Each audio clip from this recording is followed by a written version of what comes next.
Chapter 8. The Vampire Vanishes. Breakfast was a miserable affair, but the friends had one piece of luck. A letter arrived for Jonathan, saying Dracula had had some boxes delivered to an address in Piccadilly. The men set off at once.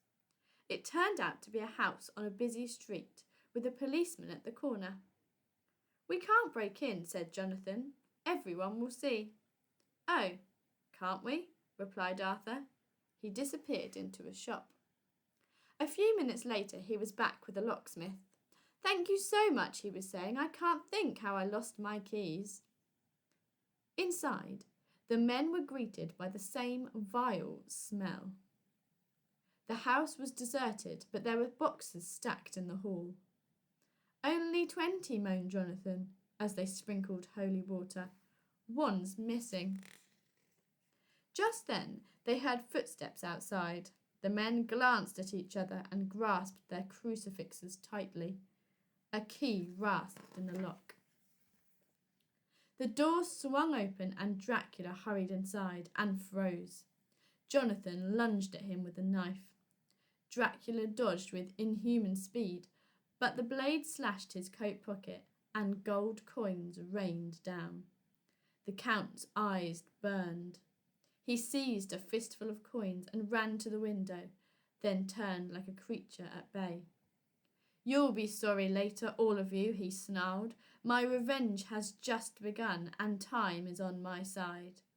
With that, he smashed through the glass and vanished.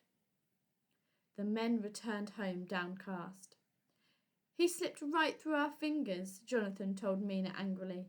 "But I'll find him and finish him, and I hope his soul burns for all eternity." "The monster must be destroyed," said Mina gently. "But have pity on his soul. Remember, I may need your pity too." Jonathan clasped her hand very tightly. Just before dawn, the professor heard a knock at the door. It was Mina and Jonathan. "Will you hypnotize me?" Mina burst out. "I can feel that creature in my thoughts, and I want to free my mind." Startled, the professor asked Mina to sit down. He passed his hands across her face until her eyes closed.